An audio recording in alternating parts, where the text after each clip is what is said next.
Did you really break Miesha Tate's arm? Oh yeah. Oh yeah. That was like that elbow had wrinkles on the wrong side.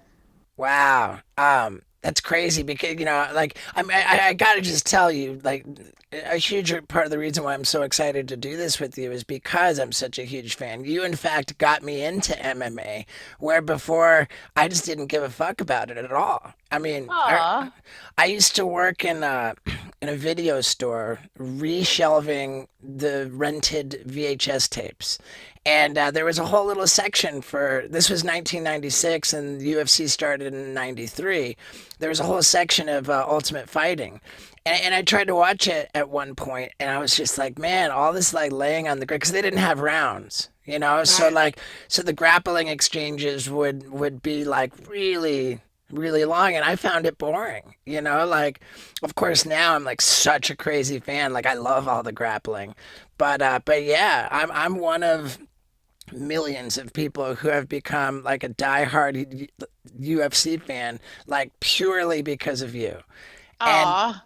and Thank I you. I appreciate that. I actually have like a very different grappling background from most people because I came from judo and the guys that you're watching came from jujitsu where they had right. unlimited time on the ground. And unless you had a background in jujitsu, you wouldn't really know what you were looking at. And so it's like, what are these guys doing? It's boring. It looks gay. It looks da, da, da, da. Like all these people had these preconceived notions about it. But I came from Olympic judo, which with has very biased officiating, and so they a lot of the times would give me like 1 second even to work from on the ground or two. I like had to constantly be making progress, or they would make me stand up. And so I kind of always felt like I was fighting against my opponent and the referee. So I kind of had to make every match into a fight in order to win. And I had to be able to transition into an armbar and to finish right away on the ground because that was the most definite way to win. If you were choking somebody out and they make you stand up, well, that person just takes a deep breath and they're fine. If you're pinning somebody and they make you stand up, well, they're absolutely fine. But if you break somebody's arm and they make you stand up, bitch has a broken arm. And if you still lose after that, then you're the asshole. Like, that's the kind of thing that my mom would teach me as a kid. So she would be like, every single match, everything that you're doing, every single time that you hit the ground, you are going straight into breaking an arm as fast as you can.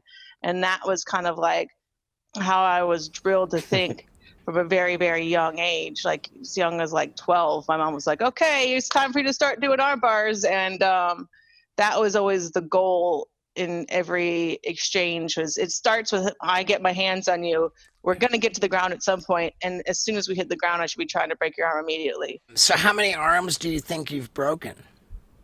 Oh man, I don't know.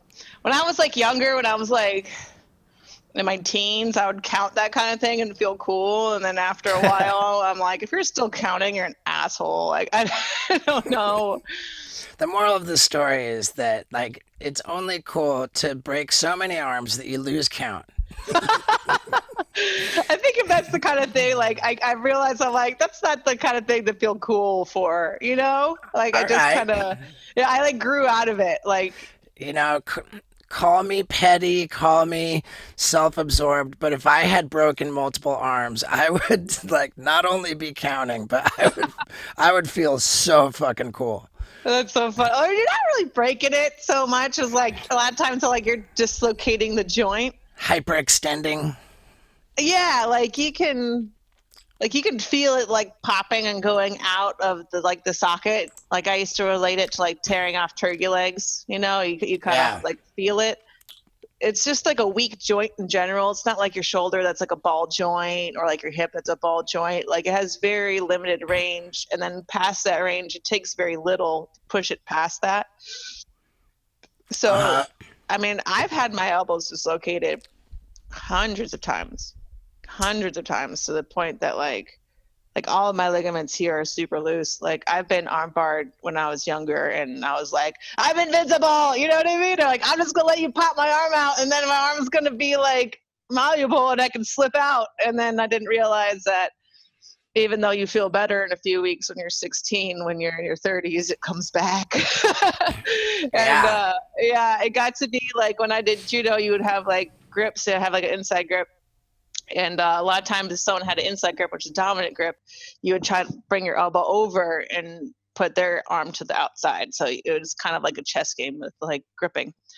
And if my arm was slightly turned like this while someone else did that, my arm would dislocate, and I would have to like pop my elbow back in all the time. It would be dislocating all the time. So like, to me, like dislocating somebody's arm is not that big of a deal.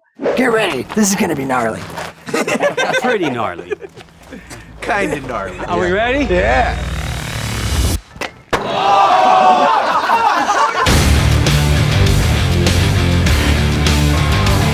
What's up, Denver? Women can paint their boobs and show them on Instagram, so I figure I should be able to paint my dick and do whatever I want. Make some noise for my brother, Weeman! Are you ready? Wait, let me inspect for crabs this time.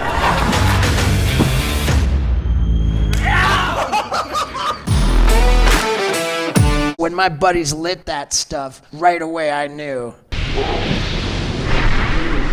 I fucked up.